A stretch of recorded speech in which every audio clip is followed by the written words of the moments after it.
महसूल मंत्री एकनाथ खडसे आता नव्यानं अडचणीत आलेत, ते जावयामुळे। जावयाच्या आलिशान गाडीमुळे खडसेंची डोकेदुखी वाढली आहे। काय आहे हे गाडी पुराण, पाहूया हा रिपोर्ट। MH19 Q7800 या क्रमांकाची ही आलिशान लिमोजिन गाडी आहे। ती कोणाची आहे माहिती आहे? प्रांजल खेवलकर यांची। आता हे खेवलकर कोण? तर ते आहेत महसूल मंत्री एकनाथ खडसे यांचे जावई। त्यांची ही परदेशी बनावटीची लिमोजिन गाडी अवैध असल्याचा आरोप केलाय सामाजिक कार्यकर्त्या अंजली दमानिया यांनी। कुठलीही गाडी जर लिमो असेल तर ती ताबडतोब सीज केली जाते। आता ही गाडी कुठून आली याचा मी जेव्हा तपास केला तेव्हा ही गाडी आधी हरियाणामध्ये रजिस्टर्ड होती। एक प्रदीप थंपी नावाचे व्यक्ती आहेत, त्यांची ती गाडी होती। ती 27 सप्टेंबर 2012ला महाराष्ट्रात जळगावला आली आहे आणि तिथे ती गाडी रजिस्टर्ड आहे। आता ही गाडी इकडे कुठून आली? 27 फेब्रुवारी 2012 रोजी जळगावच्या उपप्रादेशिक परिवहन कार्यालयात या गाडीची नोंद करण्यात आली। तिचा मूळ मालक हरियाणातल्या भिवारीला राहतो। त्याचं नाव प्रदीप रामचंदर थंपी। जळगावात गाडीची फेरनोंद झाली ती लिमोजिन नावानं नाही तर होंडाई मोटर्स प्रायव्हेट लिमिटेडच्या सोनाटा या इंडियन कंपनीच्या नावानं। जळगाव RTOनं गाडीची तपासणी न करताच तिला परवानगी दिली की काय अशी शंका आता घेतली जाते।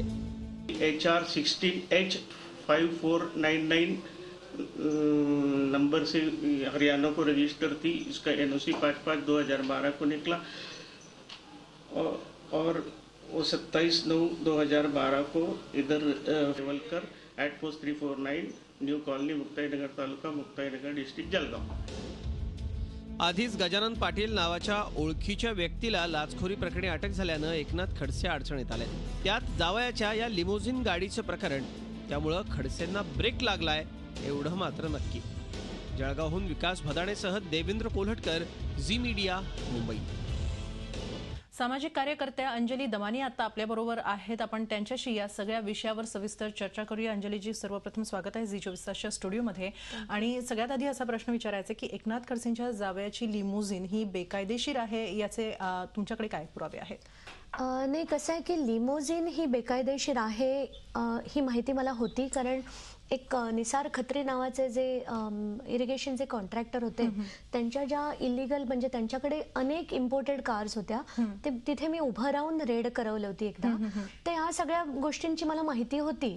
पण झालं होतं काय की माझ्याकडे जसं मी म्हटलं की मला जितके महाराष्ट्रातले नेते आहेत सगळ्यांचे डिटेल्स, म्हणजे मी 1-1.5 वर्ष काम करून माझ्याकडे एक फोल्डरच आहे माझ्या लॅपटॉपवर, स्कॅम्स अँड पॉलिटिशियन्स, जिथे मी अनेक नेते जे आहेत त्यांचे सगळ्यांचे भ्रष्टाचार कुठे कुठे आहेत, त्यांच्या कंपन्या किती, ते सगळे डिटेल्स मी सेव्ह करून ठेवलेले आहेत। तर काय झालं होतं, मागच्या वर्षी मी अजित पवारांविरुद्ध जे काम केलं होतं, म्हणजे त्यांच्या राज नावाच्या कंपनीचे आणि त्यांनी किती जमिनी घेतल्या आहेत, त्याच्यावर कर्ज किती घेतले आहेत, ह्या सगळ्या डिटेल्स मी जेव्हा देवेंद्र फडणवीसांना दिल्या होत्या, गव्हर्नरना दिल्या होत्या, अँटी करप्शन ब्युरो, ED सगळ्यांकडे दिल्या, पण त्याच्यावर काही झालं नाही। म्हणजे मला फक्त एकदा जॉईंट CP जे बर्वे म्हणून आहेत, संजय बर्वे, त्यांनी बोलवलं होतं आणि माझ्याकडनं माहिती घेतली। परत पुढे काय होत आहे मला त्याची काहीच कल्पना नाही। मग एवढा अभ्यास करून, एवढं उठाठेव करून त्याच्यात काही होत नसेल तर ते बंद करून मी तो लॅपटॉप ठेवून दिला होता।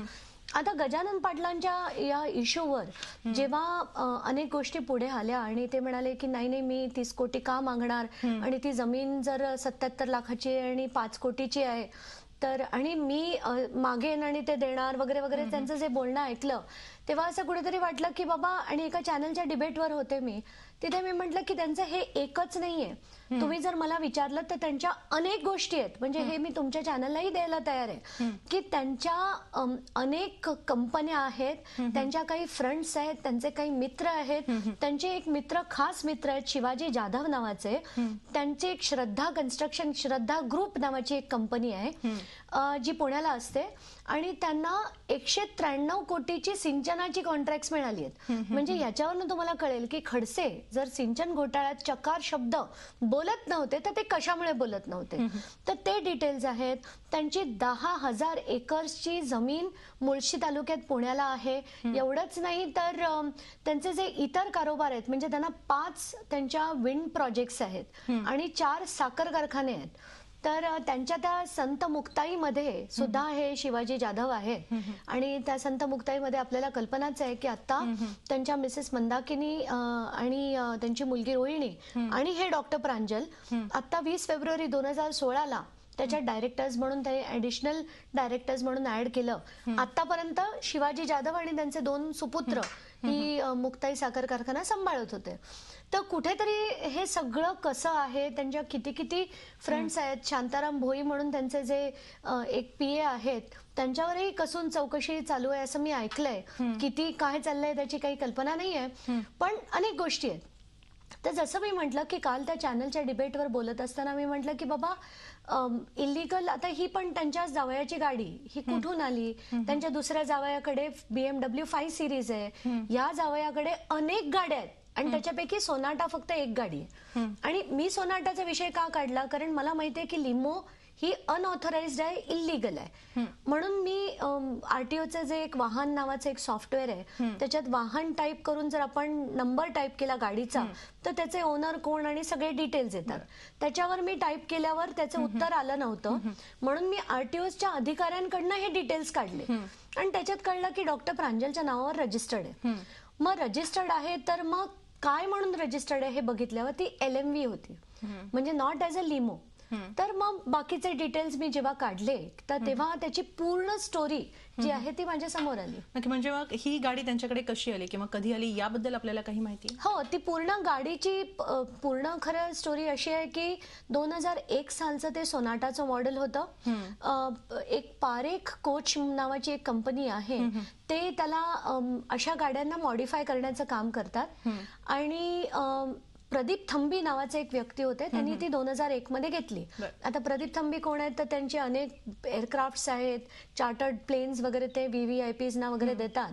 तर त्यांची ती गाडी होती, त्यांच्या मुलांनाही ती वापरायला आवडायची. आणि 2006 मध्ये RTOने ही गाडी पकडली आणि पकडल्यावर श्रेयस पारेख यांनी स्टेटमेंट दिलं की आम्ही ही एक प्रोटोटाइप म्हणून गाडी बनवली आहे, ही काही विक्रीसाठी नाही किंवा बाकीच्या यूज साठी नाहीये.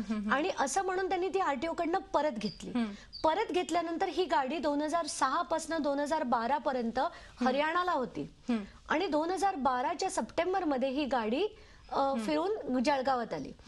आता खरं कसं असतं, रूल काय म्हणतं की एखादी गाडी जर आपल्या राज्यात आली, इतर राज्यांमधली गाडी जर आली तर RTO official is duty bound की त्याचं फिजिकल व्हेरिफिकेशन केल्याशिवाय त्याला ते क्लिअरन्स देता येत नाही. तर हे खरं फिजिकल व्हेरिफिकेशन व्हायला हवं होतं. पण ही जर लिमो समोर आली असती तर कुठल्याही ऑफिसरनी हे धाडस केलं नसतं. पण ह्याचा अर्थ की पॉलिटिकल क्लाउड, कुठेतरी फोन किंवा कुठेतरी कोणाला तरी पाठवल्याशिवाय हे काही रजिस्टर करून घेणं शक्य नव्हतं. पण आत्ताच्या घटकेला मी त्याचे रजिस्ट्रेशन डिटेल्सही ट्विट केले, तर त्याच्यात सरळ सरळ दिसतंय की ती सलून क्लास LMV म्हणून रजिस्टर्ड आहे डॉक्टर प्रांजलच्या नावाने. So now again coming back to मूळ मुद्दा, मी RTOच्या सिनियर मोस्ट ऑफिशियल्स बरोबर हे व्हेरीफाय केलंय. त्यांचं म्हणणं असं आहे की महाराष्ट्रात जवळजवळ 10 अशा लिमोज होत्या, स्कॉर्पिओ लिमो आणि इतर होत्या, ज्यांना जप्त केलं होतं ताबडतोब.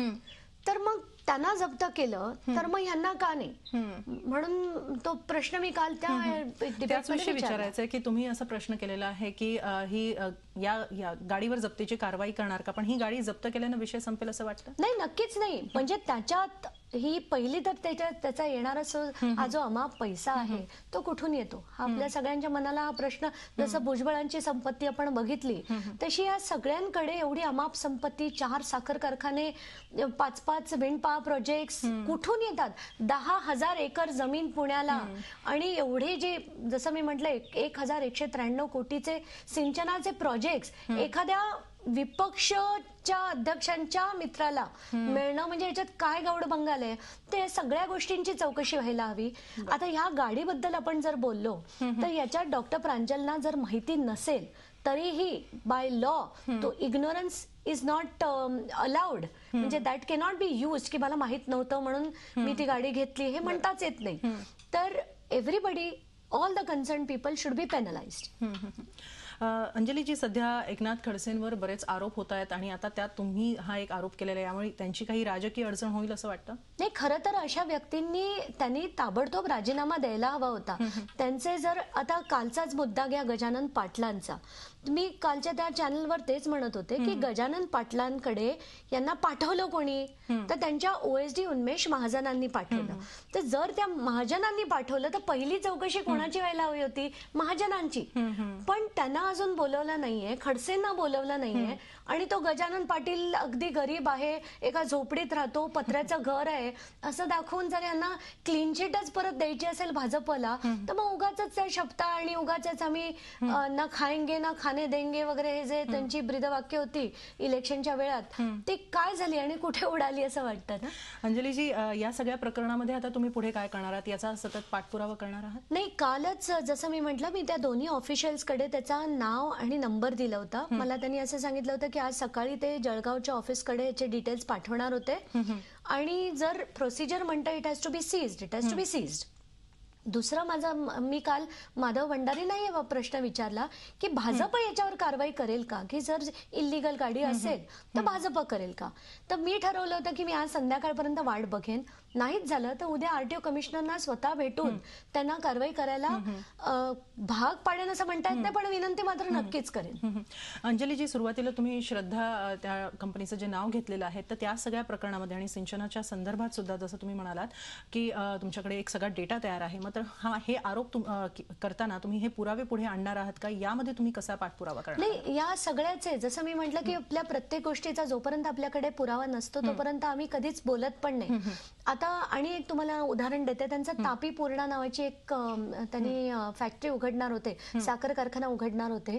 त्यासाठी त्यांनी काही लोकांची जळगावच्या गरीब शेतकऱ्यांची जमीन घेतली होती. आता ती जमीन त्यांनी घेतली, त्याचं जवळजवळ 50 हेक्टर त्यांच्याकडे जमीन आहे आत्ताच्या घटकेला, पण कारखाना झाला नाही. तर खरं तर ही जमीन त्यांना परत द्यायला हवी होती. तर तेव्हापासून ती आत्तापर्यंत जमीन तशीच ठेवून आता मला आज असं कळलंय की त्या जमिनीला कंपाऊंड वॉल टाकण्याचं काम चालू आहे. म्हणजे तुम्ही किती जबरदस्ती करणार लोकांवर, कधी ना कधी प्रत्येक पापाचं फळ हे आपल्याला मिळतंच.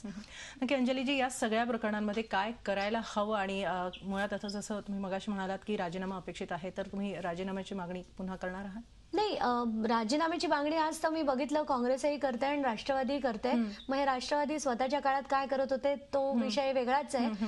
पण राजीनामा हे त्यांनी मॉरल ग्राउंड्सवर खरं द्यायला हवा. म्हणजे पूर्वी जसं आपण बघायचो की एखादा रेल्वे ऍक्सिडेंट झाल्यावर सुद्धा तेव्हाच्या काळी लोक राजीनामे देत होते, तर आता एवढा मोठा आरोप हा आपल्या स्वतःच्या PS वर लावलाय आणि माझ्याकडे जे डिटेल्स आहेत त्याची खरंच जर कसून तपासणी केली तर खडसेंना 110% घरी बसावं लागेल.